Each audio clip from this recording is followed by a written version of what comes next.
오늘의 말씀 고린도전서 4장입니다. 고린도전서 4장. 지난주 고린도전서 3장을 우리가 공부를 했을 때 내용이 간단하게 복습해 보면 파를 나눠서 싸우는 것, 이건 육신적인 거라고 얘기를 했죠. 그래서 이렇게 뭐 잘 나가는 목사님들 이렇게 우상 숭배 하듯이 그렇게 추종하고 그런 것들을 굉장히 안 좋고, 찬양하는 거, 사람을 찬양하는 것은 우상 숭배이기 때문에 안 좋은 거다. 우리는 하나님만을 찬양해야 된다는 것을 배웠습니다.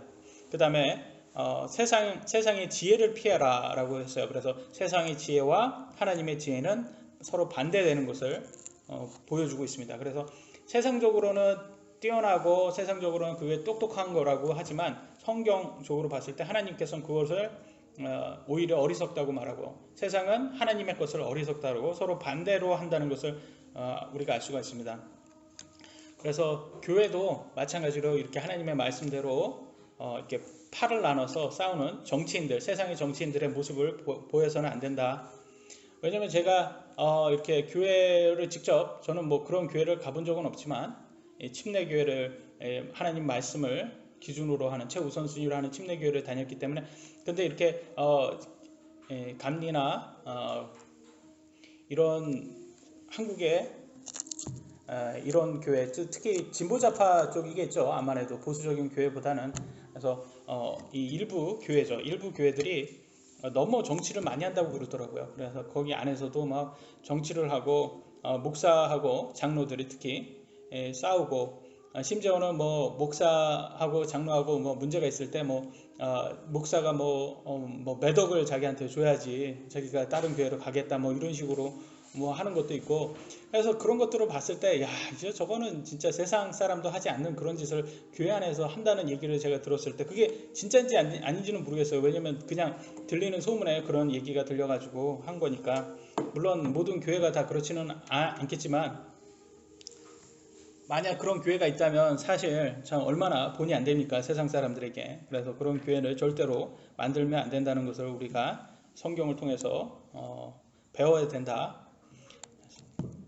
그래서 하나님 말씀은 하나님을 믿는 사람들은 하나님 말씀의 하나가 되는 사람들이다. 그래서 서로 다툴 필요도 없고 싸울 필요도 없다. 왜? 이미 하나님의 말씀에 동의를 한 사람들의 모임이잖아요. 그래서 교회는 절대 시기와 질투, 분열, 논쟁의 장소가 되어서는 안 된다. 시기는 뼈를 상하게 한답니다. 성경에 보니까 잠언에서 시기는 우리의 뼈를 상하게 할 정도로 아주 안 좋은 거래요. 그래서 시기 질투하지 말라. 물론 하나님께서는 질투의 하나님이라고 하잖아요. 그것은 좀 다른 부분이죠. 사랑해서 우리가 사탄에게 떨어져 나가지 않기 위해서 시기하시고 질투하시는 거지, 여기에서 시기 질투는 자꾸 이렇게 육신적인 것을 더 쟁취하기 위해서 싸우는 사람들을 얘기하는 거죠. 그런 것들은 하지 말라고 성경은 말하고 있습니다. 성경 교리와 전혀 상관이 없는 그런 부분도 있어요. 예를 들어드리면, 채식주의가 성경적일까요? 육식이 더 성경적일까요? 육식이 더 성경적일까요? 아무 의미가 없어요. 이거는 그냥 각자의 원하는 거대로 하는 거예요. 그러니까 이거는 아무 의미가 없대요. 성경에서는 채식을 하고 싶은 사람은 채식하고, 육식하고 싶은 사람은 육식하고, 그냥 골고루 다 먹고 싶은 사람은 골고루 먹어라. 그거는 아무런 도움이 안 된다. 그러니까 더 유익한 거나 그런 게 아니다. 근데 불교는 육식을 안 하잖아요. 뭐 불교마다도 다 있겠지만, 그래서 뭐 농담으로 어떤 목사님은 그러더라고요. 이렇게 스님이 가면 냉면 나올 때 고기는 어떻게 할까? 그럼 밑에 깔어 뭐 이렇게, 남들 보니까 밑에 깔어 이렇게 했다는 얘기, 이렇게 농담도 하는 거 보면, 왜냐면 우리 육신이 얼마나 또 고기를 좋아합니까? 또 고기 맛을 보면. 그래서 근데 또 채식도 몸의 건강을 위해서는 해야 되잖아요. 그러니까 채식 위주로 가는 것도 뭐 문제가 될 일이 아닐 겁니다. 근데 이거를 자꾸 누가 맞냐 이렇게 싸우는 것들, 이런 한 예죠. 그냥 채식이냐 육식이냐. 근데 만약 세상에 살면서 뭐가 맞다, 뭐가 틀리다, 뭐 여러 가지가 있어요. 그래서 저는 그런 거를 어떻게 생각하면, 그만 심지어 이거는 성경적으로 저는 침례가 맞다고 생각해요. 그런데 다른 교회는 감리교회나 장로교회는 침례를 안 하고 세례를 합니다. 근데 이걸로도 싸울 경우가 있잖아요. 근데 이거는 싸울 필요가 없어요. 왜? 각자가 자기가 믿음대로 가면 되는 거예요. 왜? 판단은 하나님이 하실 거라는 거. 우리가 심판석에 갔을 때 하나님께서 누가 성경적으로 맞다, 옳다 알려주실 거기 때문에 그때까지는 각자의 믿음대로 가는 게 제일 좋다고 생각을 해요. 그렇지만 침례교회는 침례에 동의한 사람들의 모임이기 때문에 당연히 침례가 맞겠죠. 근데 장로교회 가서 괜히 거기에서 제례 원하는데 침례가 맞다고 우길 필요도 없는 거야. 그런 데는. 그럼 교회를 떠나는 게 맞죠. 거기에서 싸울 필요도 없고. 일례로 어떤 교회를 갔는데 목사하고 목사의 설교가 자기의 믿음과 너무 상반되는 거예요. 동의가 할 수 없는 거예요. 그럴 때는 어떻게 하는 게 맞을까요? 그죠? 그 교회를 떠나는 게 제일 맞는 거예요. 왜? 싸울 필요도 없어요. 왜냐면 각자의 믿음대로 그냥 신앙생활하고 하나님께 판단받기를 원하는 거예요. 왜냐면 하나님께서 일단은 하나님께서 목사에게, 그 교회 목사에게 하나님의 말씀을 전할 위임을 하셨잖아요. 그렇기 때문에 그 목사가 하나님의 위임권을 받은 사람이기 때문에 그냥 그것도 존중해 줘야 되는 거예요. 그것도 존중하고, 나하고 맞지 않다 그러면 세상에는 완벽한 교회도 없고 나도 완벽하지 않다 보이기 때문에 그냥 자기의 믿음대로 따라가면 되는 거예요. 거기에서 싸울 필요가 없어요. 근데 꼭 보면 이렇게 싸우는 사람들이 있어요. 거기에서 굳이 남아서. 저는 그게 제일 이해가 안 돼요. 그 왜 남아서 싸우냐 말이에요. 자기 믿음과 맞지도 않다고 막 이렇게. 그래서 자기가 목사를 내쫓이고 뭐 더 좋은 목사를 더 받으려고 할까요? 아닐 거예요. 분명히 그런 사람들은 어떤 사람들이냐면 자기가 이제 이렇게 컨트롤하려고 하는 사람들 있잖아요. 교회를 자기 마음대로 컨트롤하려고 하는 사람들이 있어요. 특히 그 교회가 이제 좀 크고 규모가 있어지면 이제 헌금도 많이 들어오고 아닙니까? 그러면 재정도 많이 있어요. 그러니까 거기에서 좀 집사라든지 높은 장로라든지 특히 장로교회는 이런 사람들이 재정 관리를 직접 자기네들이 할 거 아닙니까? 그러면 직접 자기가 관리하고 목사를 초빙을 해옵니다. 그러면 목사가 어떻게 되냐면 이제는 목사가 그런 사람들 눈치를 봐야 돼요. 그러니까 어떻게 보면 분위기가 보면 그런 사람들이 보스가 되고 목사는 월급쟁이처럼 돼가는 거예요. 그래서 그런 사람들이 자꾸 목사를 자기 마음에 들게끔 자꾸 자기가 길들이는 거예요. 그러면 이상한 거예요. 교회가 아니 감독이 목사를 교회를 감독해야 되는 감독이 감독을 못하고 장로 눈치 봐야 되는 거예요. 그러니까 그게 지금 성경적일까? 그리고 좀 약간 고용주가 되어버리는 거죠. 그런 사람들이 고용주가 되고 목사는 월급 받는 사람이 되고 목사가 자신들의 입맛에, 성도들의 입맛에 맞춰야 되는 그런 사람들이 된다는 거죠. 사실 목사가 교회를 독재하는 것은 비성경적인 것입니다. 왜냐하면 예수님의 것이기 때문에. 반대로 일부 성도가 그 권력 있고 지금 재정 관리하는 그런 사람들이 교회를 독재하고 목사를 꼭두각시처럼 자기가 조종하는 그런 교회도 비성경적인 교회입니다. 그래서 성도들은 항상 자기가 출석하는 교회가 어떤 교회인지 확인을 할 수 있어야 돼요. 먼저 재정적으로 투명할 수 있어야 돼요. 그래서 저는 예전에 다녔던 그 교회는 4년 동안 있었을 때 한 번도 이렇게 재정 보고를 들어본 적이 없어요. 그러면 엄청난 대형 교회니까 그 교회의 그 재정이 어떻게 돌아가는지를 몰라요, 성도들이. 그러면 자기 마음대로 하는 거잖아요. 그러면서 맨날 하는 소리가 돈이 부족하다. 우리가 수십억이 빚이 있다. 아니, 수십억이 빚이 아니라 이자만 수십억을 낸다는 거예요. 아직 어떻게 이자만 수십억이 내냐. 그리고 항상 설교 전에 한 20-30분은 돈 많이 내라. 뭐 이런 걸로 설교하고 있어요. 그래서 그런데 교회에서 가면 참 이게 문제가 많다. 이런 교회가 있구나. 뭐 미국에 있는 교회였으니까.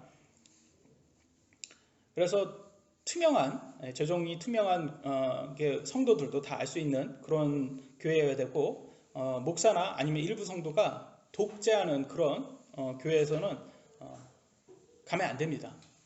그리고 어떤 성도들은 11조 헌금을 하지 않으면서도 교회를 자신의 입맛에 맞추기 위해서 참견하는 사람들이 있다고 하죠. 만약 이런 사람들이 교회 재정까지 맡으면 어떻게 할까요? 교회를 자기 마음대로 독재까지 하려고 합니다. 그래서 성경에서는 이렇게도 말하고 있어요. 같이 한번 갈라디아서 5장 12절을 보시겠습니다. 같이 한번 읽어보겠습니다. 시작. 나는 너희를 어지럽히는 자들이 아예 잘려나가기를 원하노라. 아멘. 무섭죠? 예? 교회에서 그런 성도들을 잘려나가기를 원한답니다. 그러면 좀 약간 우리가 생각하는 그거하고 좀 틀려요. 그죠? 우리는 뭐 다 사랑이고 다 받아들여야 되고 막 뭐든지 다 용서해 줘야 되고 그래야 될 것 같은데 성경은 그렇게 안 나오고 있잖아요. 잘못하면 그런 사람들 교회에서 회의를 통해서 문제가 있는 사람들은 퇴출시켜라. 지금 그 얘기잖아요. 퇴출시켜라. 그래서 교회 운영에 대해서도 성도들이 알아야 되고 참여해야 되고 그 교회가 어떻게 잘 운영되는지도 확인돼야 되는 거예요. 그래서 너무나 감사하게도 양산 물금 침례 교회는 목사인 제가 미국에서 사례비를 받고 있기 때문에 사례비가 따로 지출되지 않잖아요. 그래서 교회 헌금으로 교회 운영비만 마련하면 되는 교회입니다. 그래서 사실 일반 개척교회보다도 훨씬 더 재정적으로는 자유로운 부분이 있어요. 우리 교회는. 그렇지만 앞으로 우리가 영적으로 더 성장해서 교회 재정에 더 열심히 기여한다면, 만약에 앞으로 육신적인 사람들이 교회에 들어와서 물건 침례 교회를 이리저리 자기 마음대로 흔들려고 할 때 교회를 성경적으로 지킬 수 있을 것입니다. 그래서 이런 고린도 교회를 통해서 우리가 배울 수 있는 것은 고린도 교회처럼 되지 말아야 된다라는 것을 알려주시기 위해서 사도 바울을 통해서 하나님께서 이렇게 기록해 주셨습니다.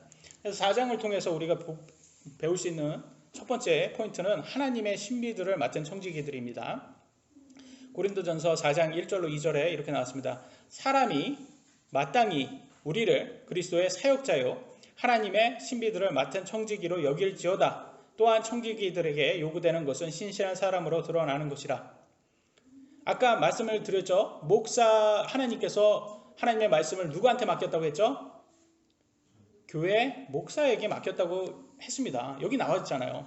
사람이 마땅히 우리를 그리스도의 사역자요 하나님의 신비들에 맡은 청지기로 여길지어다. 하나님께서 목사에게, 사역자들에게 하나님의 말씀, 신비로운 말씀을 맡겼다고 이렇게 보여주고 있잖아요.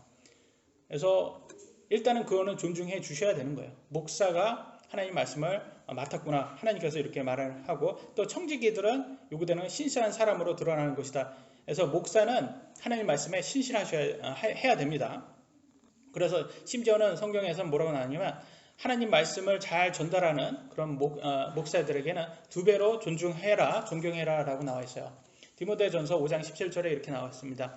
2배나 존경할 자로 여기되, 잘 다스리는 장로들을 2배로 존경할 자로 여기되, 특별히 말씀과 교리로 수고하는 자들에게 그리할지니라. 청지기, 신실하게 하나님 말씀을 잘 전하는 목사를 2배로 존경해야 된다고 성경은 말하고 있습니다.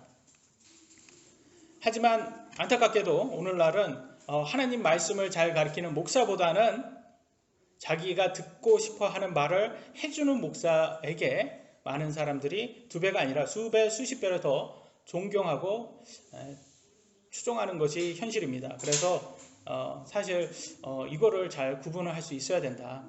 많은 사람들은. 그래서 마태복음 7장 15절에 이렇게 나왔어요. 거짓 대언자들을 조심하라. 그들은 양의 옷을 입고 너희에게 나오나 속은 약탈하는 일인이라. 우리 어렸을 때 배웠던 이소부화라든지 그런 데 보면 늑대가 양을 탈을 쓰고 들어오잖아요. 양의 무리 안에 들어와서 양을 다 잡아먹습니다. 그죠? 그런 거와 비슷하다는 거예요. 약탈하는 일이라는 것은 교회 안에 그런 사람들, 그런 양의 탈을 쓰고 들어온 늑대들이 있다라는 거예요. 그게 성경에는 거짓 대언자라고 말합니다. 거짓 대언자는 곧 오늘날은 거짓 목사들을 얘기하는 겁니다. 교주나 이단, 이런 사람들이 뭐를 많이 가리킵니까? 병이 낫는 기적, 은사주의를 가리키고, 또 돈을 쫓는 숭배하게 하는 번영복음을 많이 가리킵니다. 이런 거짓 교리를 하나님의 신비의 말씀을 배우는 것을 방해하게 만들어요. 이런 거짓 교리가. 그러잖아요. 여러분, 우리 육신은 눈으로 보는 걸 좋아해요. 그래서 만약에 누가 병을 낫게 하거나 아주 특별한 이렇게 슈퍼 내추럴한 그런 것을 보여준다면 많은 사람들은 그걸 보고 그것에 막 매료돼서 사람을 추종하게 됩니다. 그래서 그런 것에 우리가 쉽게 흔들려서는 안 된다. 하나님의 신비의 말씀은 육신이 좋아할까요? 좋아하지 않을까요?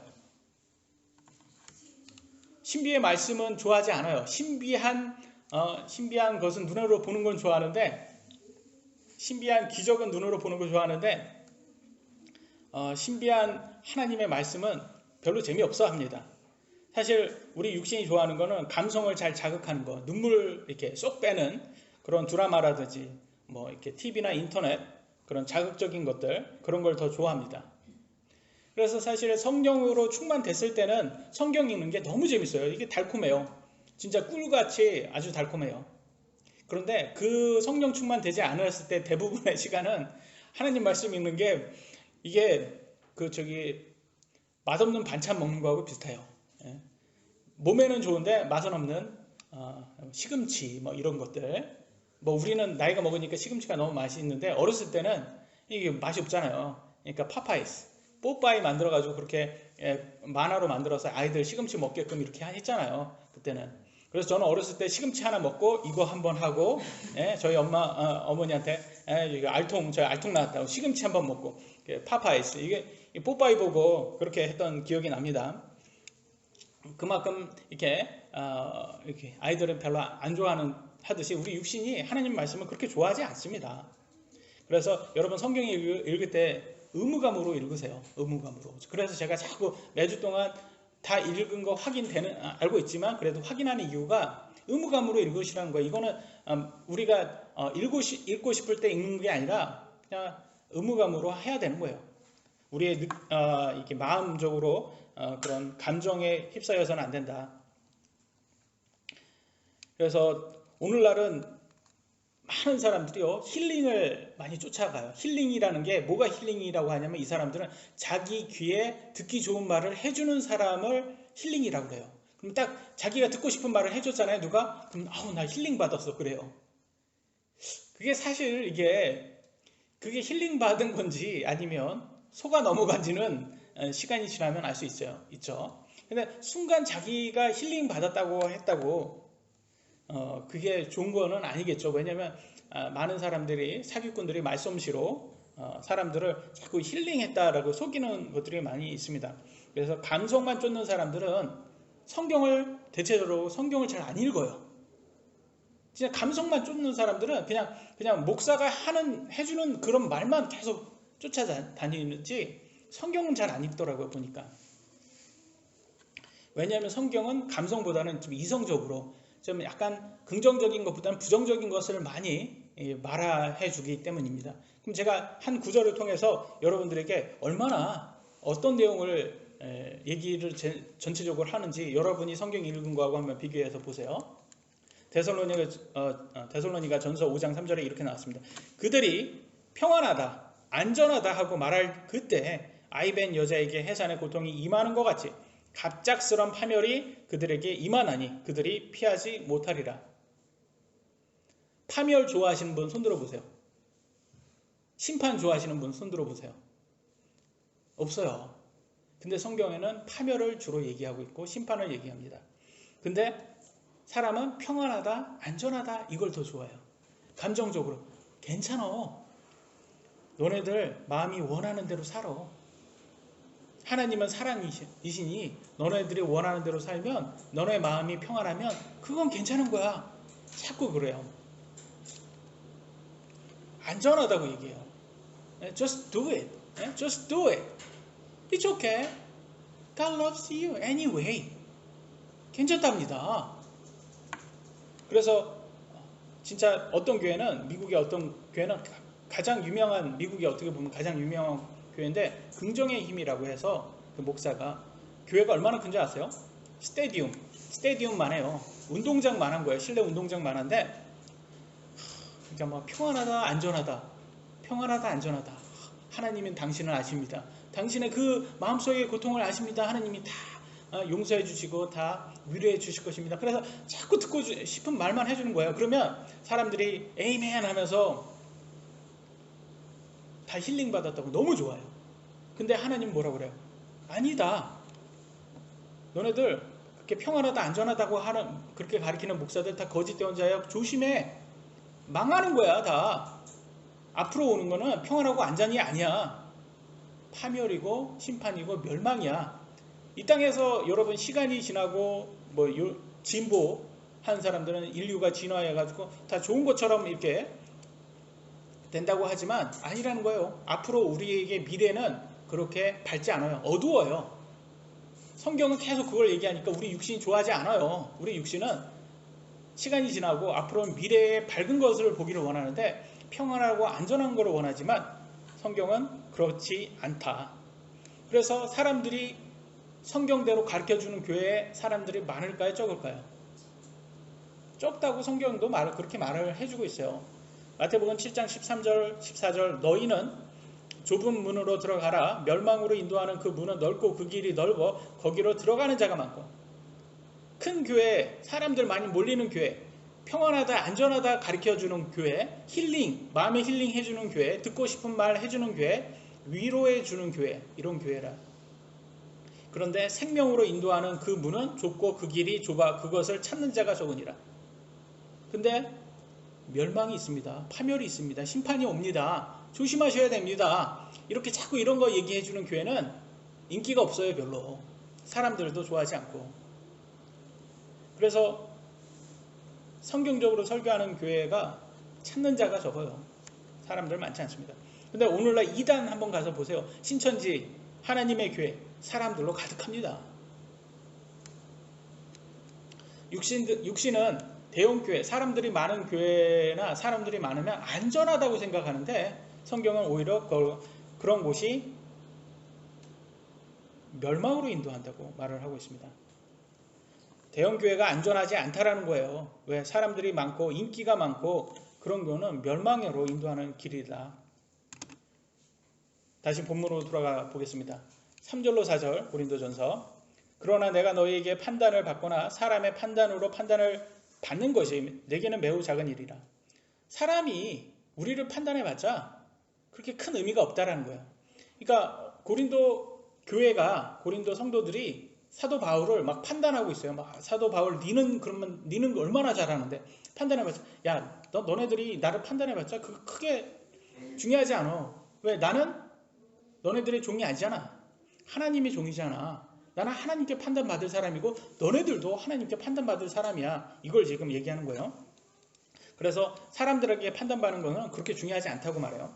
참으로 나는 내 자신을 판단하지 아니하노라. 그래서 자기 자신도 판단하지 않는답니다. 그러니까 목사는 자기 자신을 판단할 필요도 없어요. 나는 지금 잘하고 있는지 못하고 있는지 그냥 좀 어떻게 보면 단순하게 하나님 말씀 그대로만 전하면 됩니다. 왜?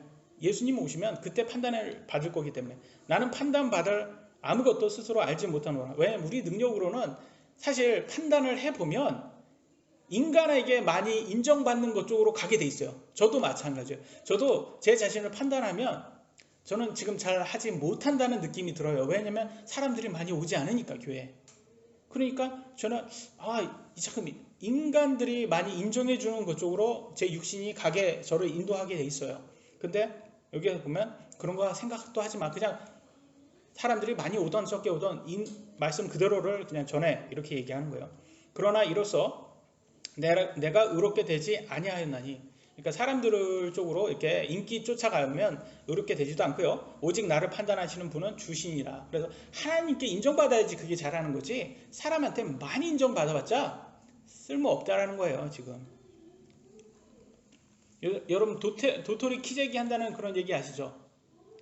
인간이 인간을 판단해봤자 죄인이 죄인을 어떻게 판단할 수 있겠습니까? 다 하나님 앞에는 다 죄인일 뿐이에요. 하나님이 판단해야지 진짜 제대로 판단하는 거지 죄인이 죄인 판단해봤자 필요 없다는 거예요. 그러니까 고린도 교회가 목사를 판단하는 것도 문제고 목사가 고린도 교회를 판단하는 것도 큰 의미가 없다는 거예요.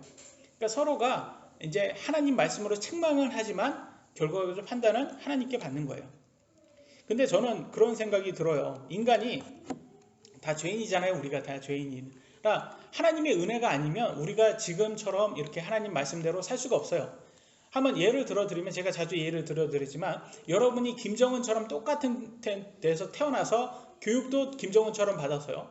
지금처럼 하나님 말씀을 알 수도 없고 그리고 김정은 그런 환경에서 자랐다면 여러분은 김정은처럼 됐다면 여러분은 어떻게 하시겠어요? 김정은처럼 행동하시겠어요? 아니면 지금처럼 그건 나빠 그렇게 하시겠어요? 네, 그죠? 김정은처럼 행동할 거예요. 여러분도 똑같아요. 그러니까 우리가 김정은이 더 악해서가 아니라 우리는 똑같이 악한데 그 사람은 그런 환경에서 태어나서 그렇게 된 거예요. 그러니까 하나님께서 우리한테 이런 환경을 주신 것을 하나님의 은혜로 생각하고 감사해야 되는 거예요. 우리가 김정은처럼 그런 환경이 아니라는 것을. 우리는 그렇다고 김정은이 죄가 없다라는 것은 아닙니다. 그럼에도 불구하고 김정은은 하나님께서 합당하게 심판을 하실 것입니다. 그래서 인간끼리 동의해봤자, 저하고 여러분이 뭐 서로 동의를 했어요. 아, 이게 맞다.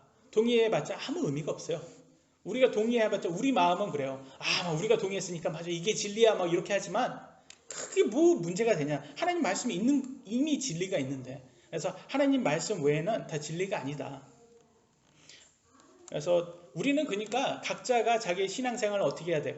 최대한 하나님 말씀에 가깝게 근접하게 최선을 다할 뿐이에요. 왜? 완벽하지도 않고 우리는 우리 육신에서 나오는 것은 다 거짓말이기 때문에 그래서 우리가 그냥 최선을 다할 뿐이지 목사도 완벽하지 않고 성도인 여러분도 완벽하지 않습니다.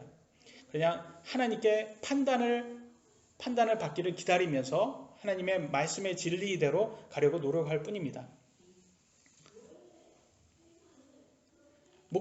목사는요, 여러분들에게 하나님 말씀을 더 잘 이해할 수 있도록, 명철화할 수 있도록 인도해주는 리더예요, 리더. 그렇지만 진짜 여러분의 성경의 말씀을 가르쳐 주시는 분 누구라고 했죠? 성령님이라고 했어요. 여러분 안에 있어요. 여러분 안에 거하시는 성령님이 여러분의 선생님입니다. 여러분의 말씀을. 그래서 우리는 하나님께만 판단을 받기를 원해야 됩니다. 5절 보도록 하겠습니다. 그러므로 주께서 오실 때까지 때가 이르기 전에 아무것도 판단하지 말라. 나오잖아요. 그러니까 예수님이 재림하셔서 판단을 하실 거기 때문에 그 전까지는 큰 의미 없다. 우리끼리 도토리 키재기 해봤자 다 쓸데없는 거다. 그래서 판단하지 말라고 하고 있어요. 그분께서 어둠에 감춰진 일들을 빛으로 가져가 드러내시고 마음의 의도들을 드러내시리니 예수님은 사람의 마음을 봐요. 의도도 보고. 그렇기 때문에 예수님께서 그걸 다 드러낸답니다. 심판의 때. 그때 각 사람이 하나님께 칭찬을 받으리라. 그때 믿음 있는 사람들은 칭찬을 받는다고 하고 하나님 말씀대로 산 사람은 칭찬을 받는다고 말하고 있어요. 제가 예전에 미국에서 다녔던 완벽한 신학교는, 첫 번째 갔던 신학교는 신학교인데 자기 스스로를 완벽하다고 그래요. 자기는 완벽하대요. 그래서 쟤네들은 뭘 저렇게 여러분 근거 없는 자신감 이렇게 해서 근자감이라는 얘기 들어보셨어요? 근자감? 참 여기는 진짜 근자감, 세상적인 말로 근자감 쩐다 뭐 이렇게 말을 했던 적이 있는데 너무 근자감이 강한 거예요. 근데 알고 보니까 얘네들이 뭐라고 하냐면 좀 약간 백인들이잖아요 다. 그래서 약간 백인 우월주의가 있어요. 그리고 자기들이 이스라엘 백성으로 생각하는 거예요. 이스라엘 백성이 뭐가 있었어요? 선민의식이 있었잖아요. 우월의식이 있었어요. 그러니까 자기들도 우월의식이 있다고 생각해서 자기는 거룩한 민족이라고 생각을 해서 백인들이. 그래서 그 신학교는 심지어는 저희는 황인이잖아요. 황인은 백인하고 데이트를 못하게 했어요. 그리고 황인은 흑인하고는 또 데이트를 해도 된대요. 그러니까 백인하고는 데이트를 하면 안 되는 거고. 그러니까 백인은 굉장히 아주 거룩한 아주 특출난 사람인 거예요. 그러니까 그런 데에서 성경 공부해봤자, 하나님 배워봤자 그러니까 필요가 없을 것 같더라고요. 그래서 저는 한 학기 딱 보고 걔네들 실체를 보고 딱 이렇게 신학교를 바꿨는데 그때 가서 저도 엄청 고민을 많이 했죠. 왜냐면 여기는 신학교니까 저는 맞다고 믿고 왔는데 여기에서 이렇게 가르치니까 제가 성경을 보니까 이거 분명히 틀렸는데 그래도 얘네들이 성경을 나보다는 더 많이 알 텐데 그러면서 거기에 딜레마가 저는 빠졌어요. 근데 고민하고 기도하고 공부를 제가 했을 때는 역시 하나님 말씀을 믿는 게 맞다라고 생각해서 했는데 알고 보니까 얘네들이 그러니까 그 선민의식, 이스라엘의 선민의식을 갖고 있더라고요. 그런데 이런 것들이 우리 안에도 다 있어요. 우리 모두에게도 다 있는데 여러분 예수님 비유에서 누가복음에 나오는 바리새인이 있었잖아요. 이 사람이 기도할 때 뭐라고 했어? 하나님 저는 감사합니다. 그러면서 무엇보다도 이 죄인인 세리보다 나은 걸 감사합니다. 하면서 사실 이게 기도가 보면 이렇게 겉으로는 하나님 감사합니다. 그러지만 하나님 저 보세요. 저 이런 사람이에요. 하나님 저는 이렇게 거룩한 사람이에요. 저 세리보다 나은 사람이에요. 이렇게 자기 자랑만 하는 사람들이 있다는 거예요. 그래서 이런 거만함, 이런 것들이 우리 안에는 모두가 다 인간 안에는 있다. 그래서 참 조심해야 되고, 그래서 오직 하나님께만 판단받아야 된다는 것을 알 수가 있습니다. 두 번째는요, 그리스도로 인해 어리석은 자가 돼야 된다. 6절 보니까 이렇게 나왔어요. 형제들아, 내가 너희를 위하여 이 일들을 비유로 나 자신과 아볼로에게 옮겨 적용시켰나니 이것은 너희가 기록된 것 이상으로 사람들에 대해 생각하지 말 것을 우리 안에서 배우게 함으로, 뭐예요? 기록된 이상으로 사람들을 생각하지 말라고 그러잖아요. 그럼 무슨 말? 사람을 너무 추정하지 말아라, 우상 숭배하지 말아라, 이 말이에요. 사람은 다 거짓말, 뭐라고 기록되어 있어요? 사람은 다 거짓말쟁이라고 기록되어 있잖아요. 그래서 다 거짓말쟁이를 왜 그렇게 너는 추정하고 이렇게 우상 숭배하려고 하냐? 우리 안에 배우게 함으로 너희 중에 아무도 한 사람 편을 들고 다른 사람을 반대하며 우쭐대지 못하게 하려 합니다. 그래서 파당 얘기하는 거예요. 파당. 그래서 이 사람이 맞다 그러면서 그쪽으로 편들고 저쪽은 완전 틀렸다 그래서 우쭐해하지 말라라고 하고 있어요. 이렇게 자꾸 이간질하고 막 이렇게 파당 나누는 거 현 정부가 너무 잘하는 거 아닙니까? 이게 남자 여자 이렇게 나누고 부자 가난한 사람 나눠가지고 이렇게 이간질하고. 그래서 저는 하여튼 이런 오늘날 정부가 이렇게 열매를 이렇게 보여주니까 오늘날 웬만한 뭐 예전에 좌파라고 했던 사람들도 지금 다 돌아선 사람들이 많은데 이것은 분명히 알아야 되는 거죠. 저는 좌파 우파에서 우파 사상을 믿고 따르지만 우파라는 정치인들을 그렇게 좋아하지는 않습니다. 여러분도 어떠세요? 우파 정치인들 보면 그놈이 그놈이다. 역시 그놈이 그놈이다라는 생각이 들게 됩니다. 그래서 역시 희망이 없다. 정치인들은 얘는 희망이 없다. 얘네들은 지네들 밥그릇만 이렇게 중요하게 생각한다. 그래서 정치는 참 뭐 보긴 봐도 요즘은 참 이렇게 쓸데없는 거구나. 그래서 저는 오히려 그런 생각이 들어요. 뭐 요즘 뭐 사람들은 연예인 걱정하지 말라고 하잖아요. 연예인들 먹고 사는 거 걱정하지 마. 연예인들 알아서 잘 산다. 저는 정치인들 걱정하지 말라고 좀 얘기하고 싶어요. 정치인들 똑똑한 사람들 자기 밖으로 자기가 알아서 잘 살더라고요. 그래서 기록된 것 이상으로 사람에 대해서 생각하지 말라고 했어요. 성경은 사람에 대해서 어떻게 기록하냐? 전도서 7장 20절에는 이렇게 나왔어요. 선을 행하고 죄를 짓지 않는 의인은 땅 위에 몇 사람 있다고 해요? 하나도 없다고 하셨어요. 하나도. 목사인 저도 그렇고 여러분도 그렇고 우리는 의롭지 않습니다. 로마서 3장 10절 이것은 기록된 바 의로운 자는 없나니 단 한 사람도 없으며. 인간은 이렇게 기록되어 있어요. 의인은 없다. 우리가 의로울 수 있는 유일한 것은 어떤 거죠? 예수님의 의를 우리가 대신 이렇게 받는 것 뿐이에요. 예수님의 의를 우리가 어떻게 보면 빌려온다고 생각하시면 돼요. 그래서 그거 외에는 우리가 천국 갈 수 있는 방법이 없습니다. 그래서 예수님을 꼭 믿어야 되는 것이 그거예요. 예수님 없이는 천국에 갈 수가 없어요. 왜? 우리는 의롭지 않기 때문에. 예수님의 의가 없으면 천국에 갈 수가 없습니다. 아무리 겸손했던 연예인들도 유명해지면 거만해지는 연예인병에 걸리잖아요. 그래서 인간은 참 이렇게 그런 것 같아요. 누구를 이렇게 추종을 하잖아요. 그러면 그 사람은 원래 초창기 때 그런 마음은 아니었을 테지만 사람들이 자꾸 당신이 대단하다 이렇게 얘기하면 연예인병 걸려가지고 교주화되게 돼 있어요. 그래서 목사도 유명한 목사들이 원래부터 그렇게 됐을까요? 아니었을 거라는 거예요. 원래부터 그렇게 하는데 사람들이 우리 목사님 이렇게 자꾸 추종을 하다 보니까 어느 순간 이 사람들이 머리 꼭대기에 올라와서 자기가 하나님보다 더 높대요. 이렇게 하나님한테 꼼짝 마라 뭐 이런 말을 하잖아요. 뭐 이런 거 얘기하는 그런 목사들 보면 저 인간들 저거 연예인병 걸렸구나 이렇게 생각하시면 돼요. 그런 사람들은 역시 사람들이 추종해서 저렇게 됐구나. 그래서 우리는 사람을 절대로 기록 이상으로 생각해서는 안 된다. 성경을 통해서 사람의 본성을 우리가 깨달으면 역시 사람은 거짓말쟁이구나. 의로운 사람이 없구나. 그래서 열매를 봐야 된다. 사람은 열매를 봐야 돼요. 열매. 성경에는 뭐라고 나왔습니까? 7장 16절로 17절.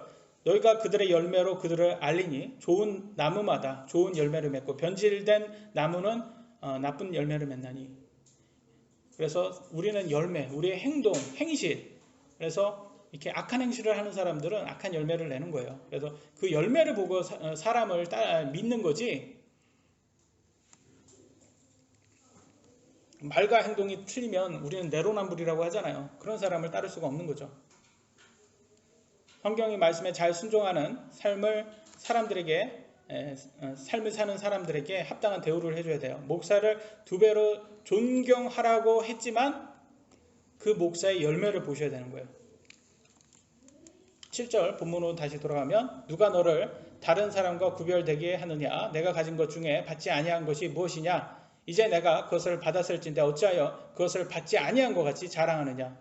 여러분, 우리가 자랑하는 것은 하나님의 말씀으로 자랑하는 건 맞지만 자꾸 인간을 추종하고 자랑하는 것은 정말 성령님을 안 받은 사람처럼 행동하는 거예요. 여기에 보면 내가 가진 것 중에 받지 아니한 것이 무엇이냐? 성령님을 이미 받았잖아요. 그런데 성령님 받았는데 성령님 받은 게 모든 걸 받은 거잖아요.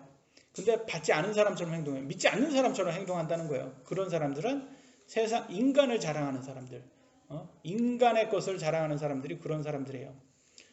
예수님을 믿고도 성령님을 받은 성도들이 목사나 정치인을 특별한 사람으로 추정하고 이렇게 자랑하고 이런 것들은 정말 믿는 사람인지 의심스럽다는 거예요. 그거는 성령님을 받은 사람들은 예수님만 자랑해야 돼요. 성령님을 받지 않은 사람들은 자기 자신을 포함해서 사람을 자랑합니다. 그래서 빌립보서 2장 9절에는 이렇게 나왔어요. 하나님께서도 그분을 높이 올리시고 모든 이름 위에 있는 이름을 그분에게 주사. 그분이 누구예요? 여기에서 나오는 그분은.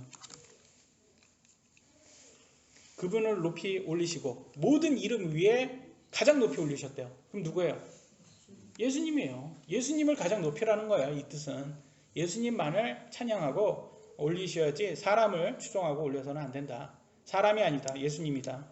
우리는 세상적인 것, 사람 이런 거 세상의 지식 뛰어난 사람들 있잖아요. 박사라든지 이런 사람들 한번 뛰어나도 이런 사람들 자랑하는 사람이 아니에요. 우리는 예수님과 그분의 말씀만 자랑하는 사람이 되어야 됩니다.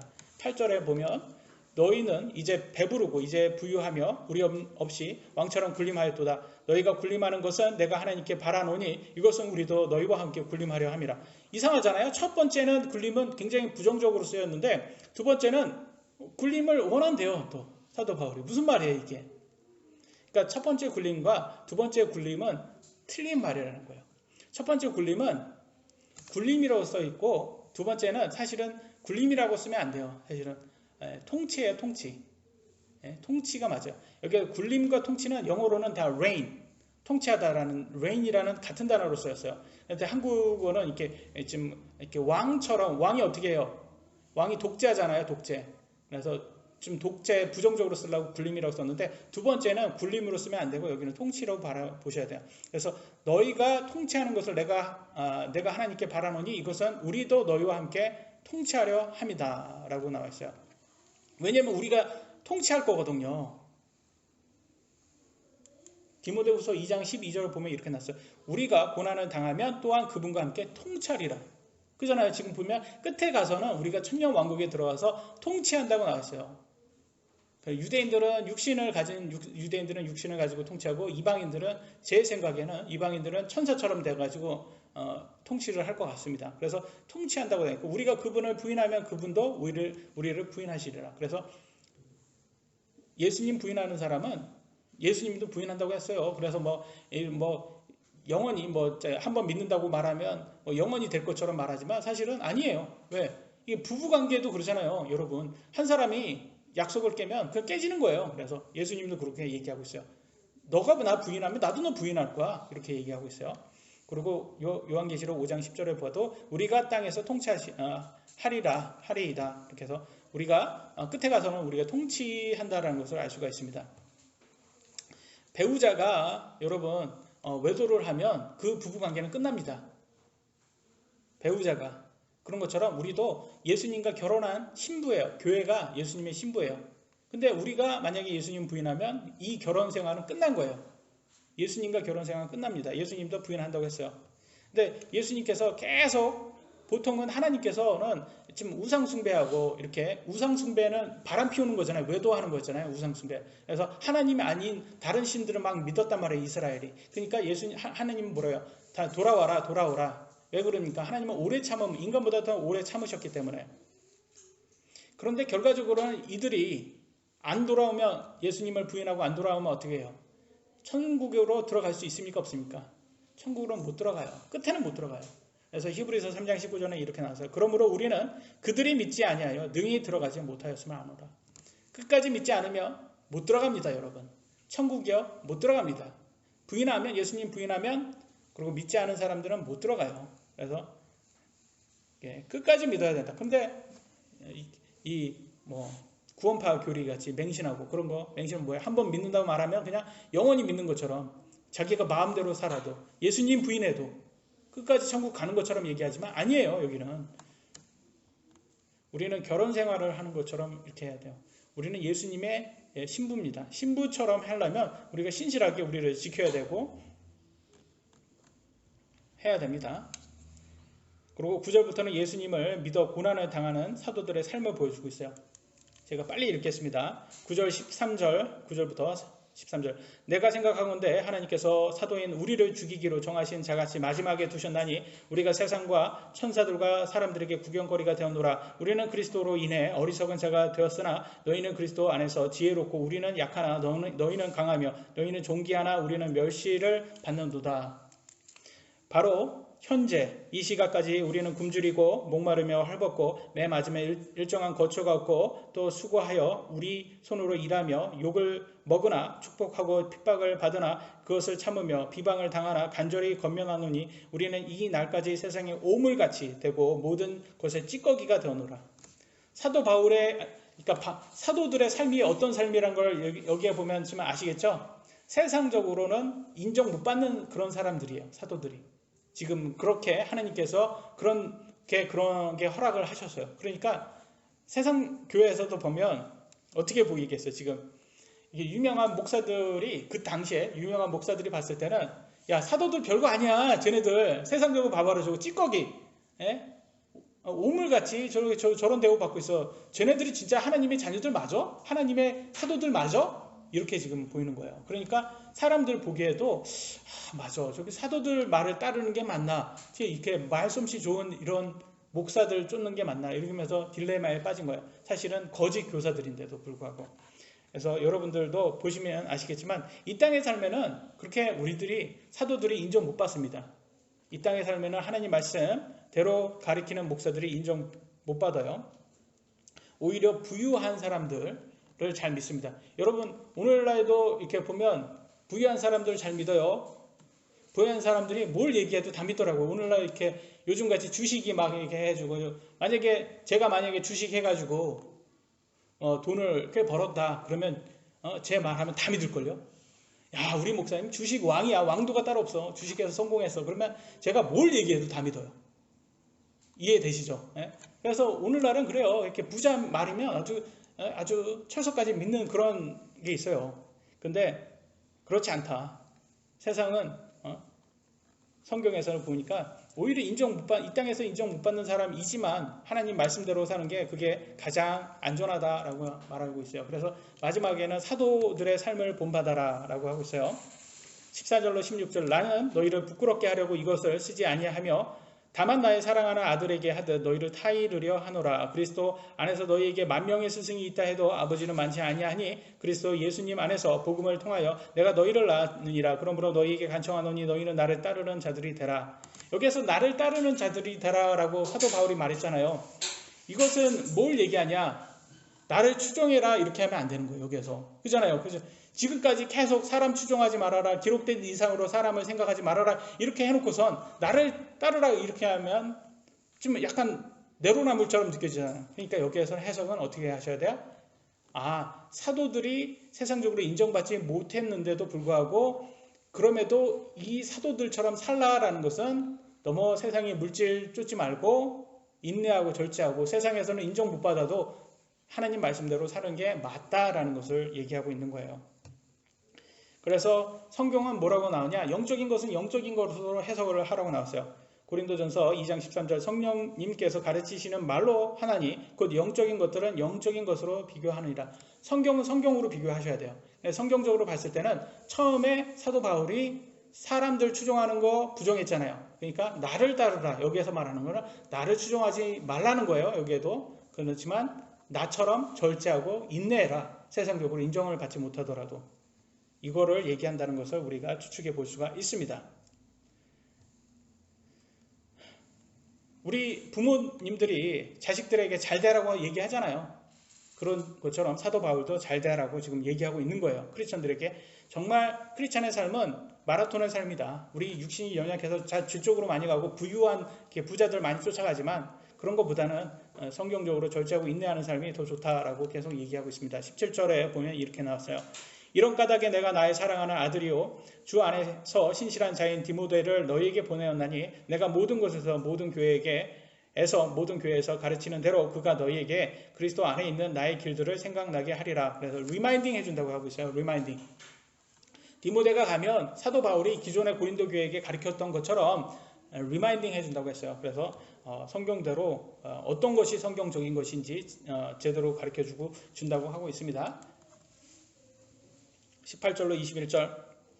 지금 어떤 자들은 내가 너희에게 가지 아니할 줄로 생각하고 우쭐대고 있도다. 그러나 주께서 원하시면 내가 곧 너희에게 가서 우쭐대는 자들의 말이 아니라 권능으로 알아보리니 하나님의 왕국은 말에 있지 아니하고 권능에 있느니라. 너희가 무엇을 원하느냐? 내가 매를 가지고 너희에게 가냐? 아니면 사랑과 온유의 영으로 가랴? 매를 가지고 갈 수 있답니다.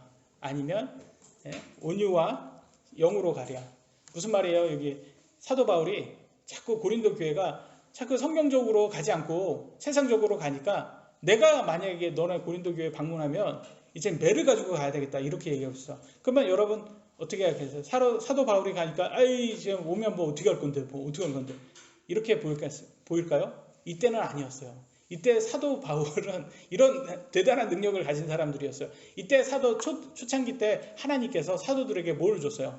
병을 낫는 것을 줬고 심지어 이따도 보겠지만 사도 바울이나 사도들이 기도 딱 하잖아요. 그러면 즉사하는 사람도 있고 또 눈을 장님으로 만들 수도 있고 사도들의 기도들이 무서웠어요. 이때 당시에는. 그래서 한 예를 들어드리면 사도행전에 보면 이렇게 나왔어요. 사도행전에서 초대교회에 베드로 앞에 사도가 있었잖아요. 근데 그 중에 아나니아와 삽비라 부부가 있었어요. 근데 이 사람들이 부자였어요. 근데 자기 땅을 팔고 교회에다가 이제 헌금을 했는데 다 헌금하지 않고 일부는 남겨놓고 다 했다고 하면서 거짓말로 이렇게 헌금했어요. 그랬더니 어떻게 나오는지 한번 읽겠습니다. 5장 4절로 5절. 땅이 남아 있었을 때 내 것이 아니었냐? 야, 땅 네 거였잖아. 그것을 판 뒤에도 내 마음대로 할 수 있지 아니었냐? 야, 네 땅 네가 팔고 네가 가져도 됐잖아. 내가 어찌하여 이 일을 내 마음속에 품었느냐? 왜 거짓말 하려고 했어? 내가 사람들에게 거짓말하지 아니하고 하나님께 하였다. 야, 너네들 사람들 속인 게 아니야. 하나님 속인 거야. 아나니아가 이 말을 듣고 쓰러져 숨을 거두매 이 일들을 들은 모든 사람들에게 큰 두려움이 임하더라. 지금 어떻게 된 거예요? 지금 직사했어요. 직사. 하나님께 모든 걸 준다고 이렇게 해놓고 자기 땅 팔아가지고 하나님께 주지 않고 거짓말로 일부 주고 일부는 이렇게 챙겼잖아요. 그러니까 직사했어요. 그러면 여러분 느낌 어때요? 그래도 자기 땅인데 그거 뭐 일부라도 준 게 어디야? 어떤 사람은 안 준 사람도 있을 텐데 이렇게 느껴지지 않으세요? 하나님 너무하셨네 이렇게 느껴지지 않으세요? 근데 저는 어떻게 느껴지냐면 우리 인간이 보기에는 그래도 조금이라도 낸 게 어디야 라고 느껴지지만 하나님은 미래를 보시잖아요. 만약에 아나니아와 삽비라를 그대로 놔뒀으면 어땠을까요? 이 사람들이 어떻게 이 교회를 장악을 했을까요? 부자였잖아요. 그러니까 아마 자기 마음대로 거짓말해도 되네. 이거 별거 아니네. 사도들을 자기 마음에 고용주처럼 사도들을 내 귀에 간지러우는 내 귀를 긁어줘. 내가 듣고 싶은 말만 해줘. 이렇게 하지 않았을까요? 그래서 하나님께서 미리 이런 부부를 제거한 건 아닐까요? 그래서 이건 뭐 제 추측이지만 하나님께서 이렇게 말씀을 해 주셨습니다. 제 안에는. 그래서 사실 우리가 하나님 앞에서 하나님과 약속한 게 있잖아요. 이런 거를 했을 때, 서약을 했을 때 우리가 지켜야 됩니다. 하나님과 우리가 약속을 했을 때. 그렇게 하지 않았을 때는 하나님께서 이렇게 하는 것을 볼 수 있어요. 그리고 또 사도 바울 같은 경우는 어떤 일이 있었냐면 서기오 총독이라는 사람에게 사도 바울이 복음을 전하고 있었어요. 근데 이 엘루마라는 마법사가 마법사니까 이게 총독이 또 그쪽으로 넘어가면 기독교 쪽으로 넘어가면 안 되니까 막 못 믿게 하는 거야. 믿지 말라고 이거 다 이단이라고 막 이렇게 하니까 사도 바울이 어떻게 했는지 보도록 하겠습니다. 사도행전 13장 11절 이제 보라 주의 손이 내 위에 있으니 내가 눈이 멀어 한동안 해를 보지 못하리라 하매 곧 안개와 어둠이 그 위에 임함으로 그가 가서 손을 잡아 자기를 인도할 사람을 찾더라. 장님이 돼버렸어요. 기도 한번 했더니. 그러니까 무서운 거예요. 이게 지금 사도들의 기도가 무서운 거예요. 그러니까 이때는 고린도 교회가 속된 말로 쫄겠어요? 안 쫄겠어요? 쫄아요. 그러니까 내가 매를 갖고 갈까? 그러니까 엄청나게 이 고린도 교회가 무서워서 다 회개하고 고린도 후서를 보면 이렇게 막 이제 엄청나게 이렇게 바뀝니다. 고린도 교회가 많이 바뀌어요. 그러니까 좀 사도가 야, 좀 웬만하면 용서해. 그런 사람들, 죄 진 사람들 용서해. 이렇게 오히려 이제는 반대로 말할 정도로 고린도 교회가 많이 바뀌는 모습이 보여요. 그래서 저는 초대교회 사도들에게 하나님께서 이런 걸 주신 거는 초대니까 이런 게 이렇게 좀 어떻게 보면 처음부터 좀 약간 어디든지 시작을 하는 데는 좀 체계가 있어야 되잖아요. 체계가 만들어지려면 좀 그런 권능의 힘을 좀 보여줘야 될 필요가 있어서 해주신 것 같고, 근데 왜 오늘날은 목사들에게 이런 힘을 주지 않았을까? 저는 있다고 봐요. 오늘날도 있다고 보는데 그렇게 많이 주지 않은 이유가 사람들이 너무 우상숭배를 많이 하니까 목사들을 그렇지 않아도 목사들을 추종하는데 이런 힘까지 줘버리면 이런 권능까지 줘버리면 마음대로 해버리니까 그런 거예요. 그래서 한국의 대형교회 어떤 대형교회 봤더니 목사가 자기 마음에 안 드는 사람들 이렇게 대표 기도할 때 누구한테 저주의 기도를 하더라고요. 그러니까 사람들이 성도들이 무서워서 이 목사에게 대들지 못하는 거예요. 이게 목사가 분명히 문제가 많은 목사인데도 막 저주의 기도를 하니까. 그래서 이게 저런 목사들이 있으니까 괜히 권능을 안 주시는구나 하나님께서. 괜히 잘못 줬다가는 저런 사람들한테 저런 사람들이 저렇게 악용할 수도 있겠다라는 생각이 들더라고요. 그래서 오늘날은 많은 목사들이 이런 옛날 사도들 같은 이렇게 병 고치고 이런 거는 많이 없다라는 걸 볼 수가 있습니다. 그래서 가장 중요한 거는 뭐든지 그래요. 우리가 끝에는 다 죽습니다. 그죠? 끝에는 다 죽어요.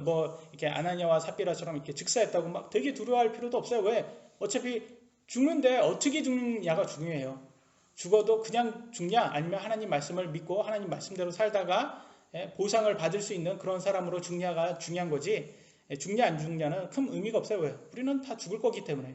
그래서 심판의 날이 다가오고 있습니다. 그러면 우리는 어떻게 살아야 되겠습니까? 하나님을 먼저 두려워하고 하나님 말씀대로 살려고 최선을 다해야 됩니다. 우리는 완벽하지는 않습니다. 연약합니다. 유혹을 잘 당합니다. 그럼에도 불구하고 하나님께서 우리를 지켜주시기를 계속 기도해야 됩니다. 양산물금 침례는 하나님을 두려워하는 지혜를 갖고 하나님 말씀을 제대로 이해하는 명철을 갖기를 원합니다. 우리가 하나님의 말씀대로 살 때 합당한 보상을 받기를 원합니다. 기도하시겠습니다.